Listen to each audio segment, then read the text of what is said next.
अस्सलाम वालेकुम लिसनर, कैसे हैं आप।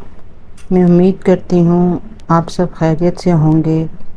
अल्लाह ताला हम सब को अपने हिफ्ज़ व अमान में रखे और शयातीन के शर से बचाए, आमीन। ये वाक़या आसिया ने मुझे अंदरूनी लाहौर से भेजा है, जो कि इनके शौहर की आप बीती है। तो चलते हैं स्टोरी की तरफ। वो कहते हैं, मुझे काम का कोई शौक़ ना था, बस मैं रातों रात अमीर होना चाहता था। बस मुझे वो शॉर्टकट रास्ता ढूंढना था जिससे मैं रातों रात अमीर हो जाऊं।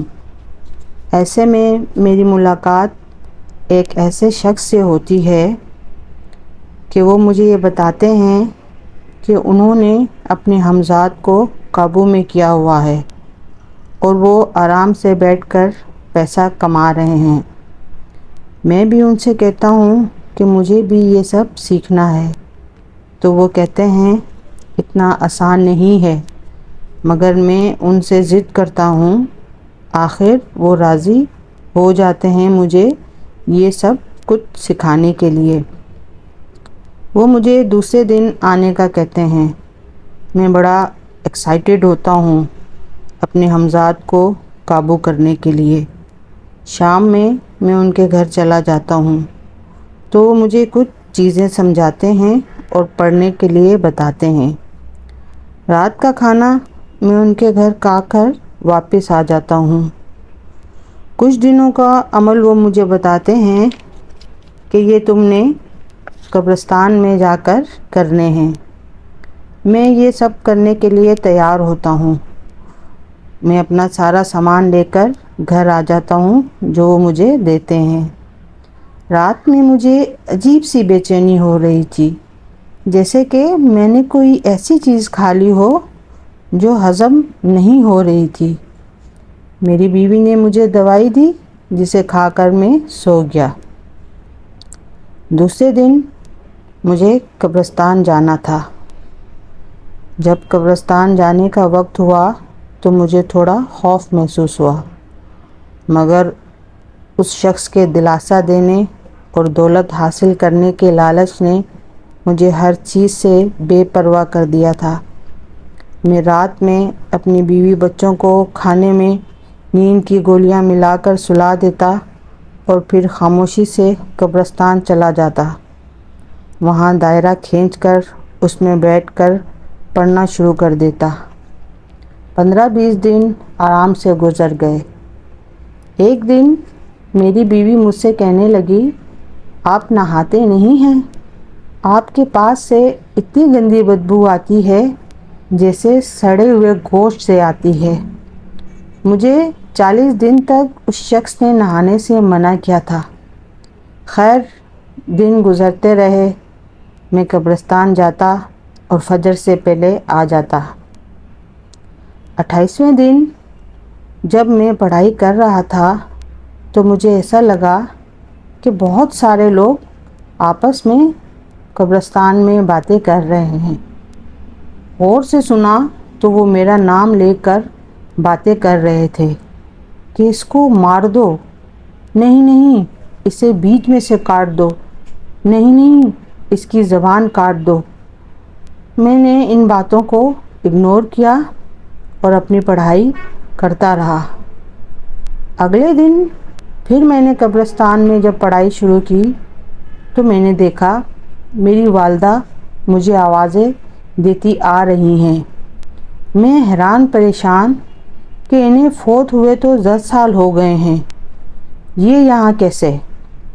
वो मेरे करीब आकर बैठ गई। बोली, बेटा ये पढ़ना बंद कर दो, मुझे तकलीफ़ हो रही है। मैंने गौर किया तो वो दायरे से काफ़ी दूर होकर बैठी हुई थी। जब मैंने इनकी बात ना मानी तो वो चीखने चिल्लाने लगी। अब इनकी शक्ल तब्दील हो चुकी थी, वो कोई और ही मखलूक थी। वो कब्रिस्तान में ऐसे चल रही थी जैसे कोई जानवर अपने हाथों पैरों पे चलता है। पूरी रात वो औरत मेरे गिर्द चक्कर लगाती रही, गुर्राती रही।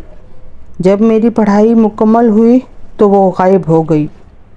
अगली रात میری پڑھائی کی آخری رات تھی اور میرا عمل مکمل ہونے کو تھا۔ رات میں قبرستان گیا، دوبارہ اپنی پڑھائی شروع کی۔ مجھے معلوم تھا آج کی رات بہت کچھ ہونے والا ہے۔ خیر، جیسے ہی میں نے پڑھائی شروع کی، مجھے اپنی بیٹی کے پکارنے کی آواز آئی۔ آنکھیں کھولیں تو دیکھا سامنے وہی شخص اور میری بیوی بیٹے کچھ کھا رہے ہیں۔ غور سے دیکھا تو وہ میرے بیٹے کو نوچ نوچ کر کھا رہے تھے۔ یہ دیکھ کر میری روح کانپ گئی۔ کچھ بھی ہو، انسان اولاد کے آگے بے بس ہو جاتا ہے اور اولاد کی محبت ہر چیز پہ غالب آ جاتی ہے۔ مجھے پتا تھا یہ سب دھوکہ ہے، پھر بھی میں ان کے جال میں پھنس گیا۔ مجھے میری بیٹی کی پھر آواز آتی ہے، بابا مجھے بچا لیں، یہ مجھے مار ڈالیں گے۔ میں اپنی آنکھیں بند کیے پڑھتا رہا۔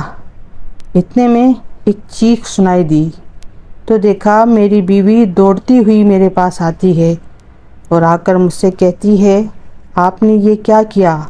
آپ کی وجہ سے یہ دونوں ہمارے بچوں کو اٹھا کر یہاں لے آئے۔ دیکھو ہمارے بیٹے کو تو انہوں نے مار دیا، اب ہمیں اور ہماری بیٹی کو بھی مار دیں گے۔ بس یہاں میں غلطی کر بیٹھتا ہوں۔ ان کی طرف دیکھتا ہوں تو وہ میری بیٹی کی طرف جھپٹ رہے ہوتے ہیں۔ میں بے اختیار دائرہ پھلانگتے ہوئے اپنی بیٹی کی طرف بھاگتا ہوں۔ بس سارا منظر بدل جاتا ہے۔ وہاں نہ کوئی میری بیوی ہوتی ہے، نہ بچے۔ وہ تمام شیاطین میری طرف بڑھ رہے ہوتے ہیں۔ میں کلمہ پڑھنے کی کوشش کرتا ہوں مگر پڑھ نہیں پاتا۔ میں حیران ہوتا ہوں کہ ایسا کیسے؟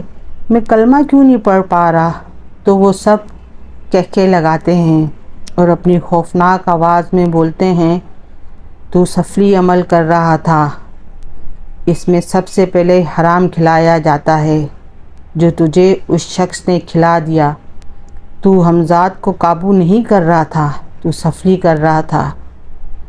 اب بیکار ہے کوشش کرنا۔ مجھے میری موت سامنے نظر آ رہی تھی۔ دولت کے لالچ نے میرا ایمان بھی خراب کر دیا۔ اب افسوس ہو رہا تھا کاش میں یہ سب نہ کرتا۔ اتنے میں وہ تمام بلائیں میرے قریب آ گئیں کہ ایک دم سے ایک چنگاڑ سنائی دیتی ہے، چھوڑ دو اسے، اور وہ تمام بلائیں ایک دم غائب ہو جاتی ہیں۔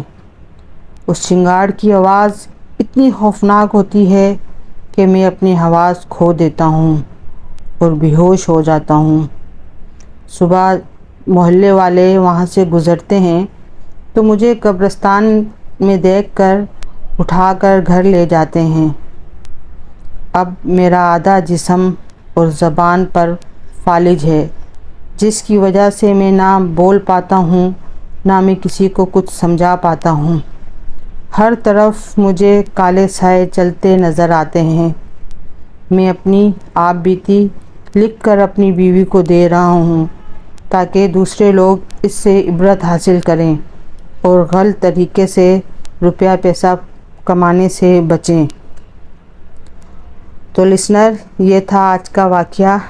میں امید کرتی ہوں آپ کو پسند آیا ہوگا۔